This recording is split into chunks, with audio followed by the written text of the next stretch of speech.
بانی P T I project کے incharge فیض حمید کے خلاف مزید قانونی کارروائی ہوگی۔ بانی کے 9 مئی کے پروجیکٹ پر عمل درآمد فیض حمید کی سربراہی میں ہوا۔ وزیر دفاع خواجہ آصف کی پریس کانفرنس کہا کہ 9 مئی کے پیچھے فیض حمید کی سوچ تھی۔ Man power P T I کارکنوں کی تھی جو آج بھی سیاسی عناصر کو بانی کو اقتدار میں لانا چاہتے ہیں۔ اس کے بیچ فیض حمید کے بوئے ہوئے ہیں۔ بانی اور فیض حمید کا گٹھ جوڑ برقرار رہتا تو شاید ملک اندر سے ہی تباہ ہو جاتا، بیرونی جنگ کی ضرورت ہی نہ رہتی۔ فیلڈ مارشل سید عاصم منیر کی قیادت میں مار کے حق میں فتح حاصل ہوئی۔ پاکستان کو جو عزت ملی اس کی مثال نہیں ملتی۔ آج ہم دنیا میں سر اٹھا کر چل رہے ہیں، ان کی سازشیں کامیاب ہو جاتی تو پاکستان تباہ ہو جاتا۔ پی ٹی آئی کی لیڈرشپ قراردم ٹی ٹی پی کو بھتہ دیتی ہے۔ پی ٹی آئی ہی طالبان کو واپس لائی، انہیں پاکستان میں بسایا۔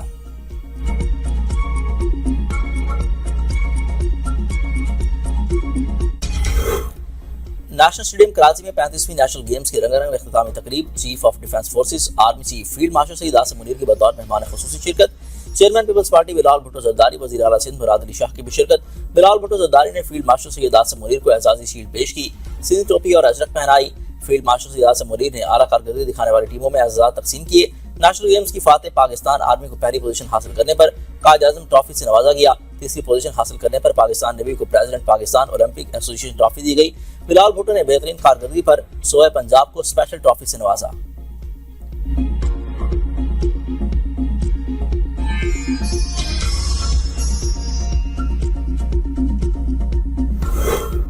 نیشنل گیمز قومی وحدت اور اتحاد کی علامت ہیں۔ کھلاڑیوں نے ثابت کیا ہے کہ وہ صلاحیتوں میں کسی سے کم نہیں۔ بلال بھٹو کا نیشنل گیمز کی اختتامی تقریب سے خطاب، کہا کہ سندھ کے عوام کی طرف سے فیلڈ مارشل سید عاصم منیر کا تقریب میں شرکت پر شکریہ ادا کرتا ہوں۔ فیلڈ مارشل کی قیادت میں افواج پاکستان نے دشمن کو شکست دی۔ مار کے حق کے دوران اتحاد کی مثال قائم ہوئی۔ سلطان محمد گولڈن نے طویل فاصلے تک ریورس ڈرائیور میں ریکارڈ توڑ دیا۔ انہوں نے مقررہ فاصلہ صرف 57 سیکنڈ میں طے کر کے نیا ریکارڈ بنا لیا۔ اس سے قبل طویل فاصلے تک ریورس ڈرائیور کا ریکارڈ 1 منٹ 15 سیکنڈ کا تھا۔ ملک کی معیشت مستحکم اور معاشی اشاریہ مثبت ہیں۔ پاکستان میں ریگولیٹری اصلاحات کی اجرا پر خوشی ہے۔ وزیر اعظم شہباز شریف کی تقریب سے خطاب، کہا کہ اقتدار میں آئے تو ملک شدید مشکلات کا شکار تھا۔ اصلاحات عوام کا مطالبہ اور کاروباری طبقے کی خواہش تھی۔ شبانہ روز محنت سے ملک مشکلات سے نکالا۔ وفاقی وزیر ہارون اختر خان نے کہا کہ ترقیاتی ریاست شہریوں کو لال فیتے کے بجائے جدت، مقابلہ، تعمیر و ترقی کے مواقع فراہم کرتی ہے۔ وزیر اعظم واضح ویژن، انتھک محنت اور صلاحیت کو کارکردگی میں بدلنے کا پختہ عزم رکھتے ہیں۔ برطانوی وزیر مملکت نے پاکستان کو سرمایہ کاری کے لیے بہترین ملک قرار دیتے ہوئے کہا کہ عالمی تجارتی راستوں کے مرکز پر ہونے کے باعث پاکستان توجہ کا مرکز ہے۔ پاکستان فرسودہ نظام سے نکل کر ترقی اور مواقع کی جانب بڑھ رہا ہے۔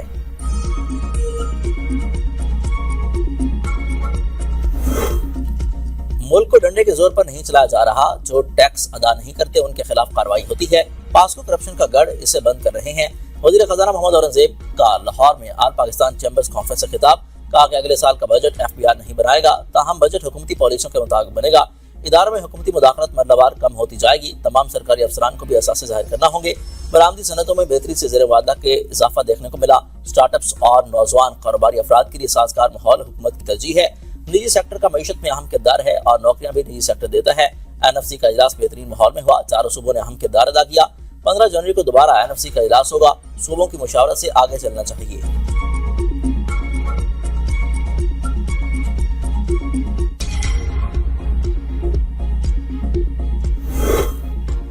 اشیاء خورنوش کی سرکاری نرخوں پر ہر صورت دستیابی کو یقینی بنایا جائے۔ وزیر اعلیٰ سہیل آفریدی کا اجلاس سے خطاب، کہا کہ 53 لاکھ میٹرک ٹن گندم خیبر پختونخوا کی ضرورت ہے۔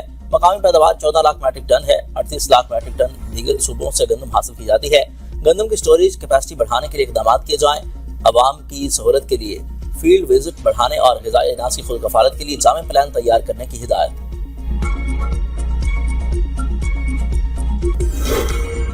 امریکہ میں موجود 2000 شہریوں کا دہشت گرد تنظیموں سے رابط کا انکشاف۔ نیشنل انٹیلیجنس کی ڈائریکٹر تلسی کباڈ کہتی ہیں کہ بائیڈن انتظامیہ کے تحت امریکہ میں آنے والے افغان شہریوں کی صحیح جانچ نہیں کی گئی۔ آپریشن الزام ویلکم کے تحت 18,000 افغان شہری امریکہ میں داخل ہوئے۔ 2000 افغان شہریوں کے دہشت گرد تنظیموں سے براہ راست سے ممکنہ روابط ہیں۔ داعش اور دیگر دہشت گرد تنظیمیں مسلسل امریکی سرزمین پر حملوں کی منصوبہ بندی میں مصروف ہیں۔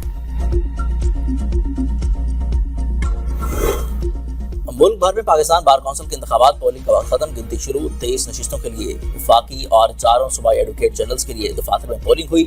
وفاقی وزیر اعظم علی طارڑ، احسن بھون، فاروق احسن نائک، سلمان قمراضہ بھی انتخابات میں حصہ لے رہے ہیں۔ پنجاب میں 11، سندھ میں 6 اور پختونخوا میں 4 نشستوں پر پولنگ ہوئی۔ بلوچستان اسلام آباد کی ایک نشست کے لیے ممبران نے ووٹ کاسٹ کیے۔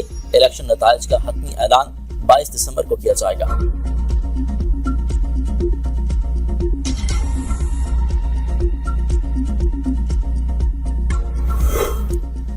نیشنل جوڈیشل پالیسی ساز کمیٹی کا جبری گمشدگیوں کے مقدمات پر مؤثر ادارہ جاتی رد عمل پر اتفاق، مقدمات کے فیصلوں کے لیے مقررہ ٹائم لائنز پر سختی سے عمل درآمد کا فیصلہ، جلد فیصلوں کے لیے تجارتی تنازعات کوریڈورز نافذ کیا جائے گا، FBR میں اسکریننگ کمیٹی اور غیر ضروری مقدمات کے خاتمے پر اتفاق، تمام پرانے وراثتی کیسز 30 دن میں نمٹانے، زرعی انتظامیہ میں اصلاحات کے لیے سفارشات 30 دن میں مکمل کرنے کی ہدایت، عدالتی نظام میں مصنوعی ذہانت کے استعمال کے لیے قومی گائیڈ لائنز تیار، جیل اصلاحات پر صوبائی حکومتوں سے مشاورت کا فیصلہ۔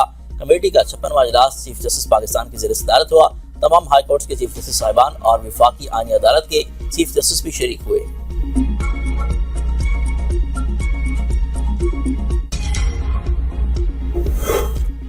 جج کے بیٹے کی گاڑی سے ٹکر سے 2 بچیوں کی ہلاکت کے کیس میں تحریری حکم نامہ جاری، دونوں بچیوں کے ورثاء نے ملزم کو اللہ کے نام پر معاف کر دیا۔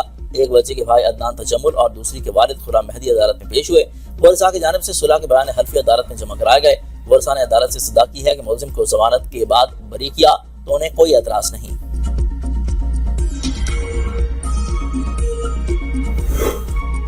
ڈاکٹر وردہ قتل کیس سے متعلق بنائی کمیٹی میں بڑی تبدیلی، مقتولہ کے والد کی درخواست پر DPO ایبٹ آباد کو کمیٹی سے الگ کر دیا گیا۔ AIG سونیا شمروز پولیس کی نمائندہ مقرر، GIT نے گزشتہ 30 لوگوں کے بیانات قلم بند کیے، ڈاکٹر وردہ کی فیملی کا بیان بھی قلم بند کیا گیا، GIT نے 5 روز میں رپورٹ مکمل کرنی ہے۔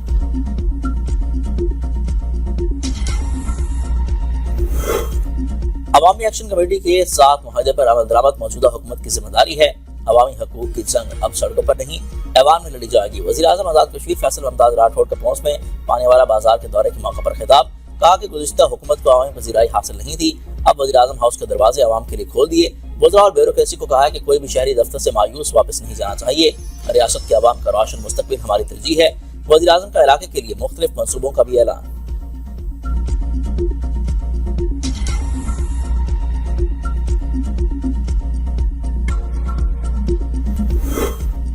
تنخواہوں کی ادائیگی کی یقین دہانی پر جڑواں شہروں میں میٹرو بس ملازمین کی ہڑتال ختم، جڑواں شہروں میں میٹرو بس سروس بحال کر دی گئی۔ سیکرٹری RTA اسد عباس شیرازی کے مطابق نجی کمپنی نے ملازمین کی تنخواہیں روک رکھی تھیں۔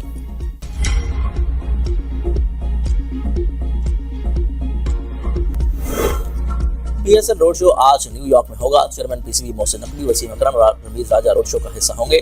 ٹیسٹ کپتان شان مسعود، T20 کپتان سلمان علی آغا، سعود شکیل، ابرار احمد، سائم ایوب اور فہیم اشرف بھی روڈ شو کا حصہ ہیں۔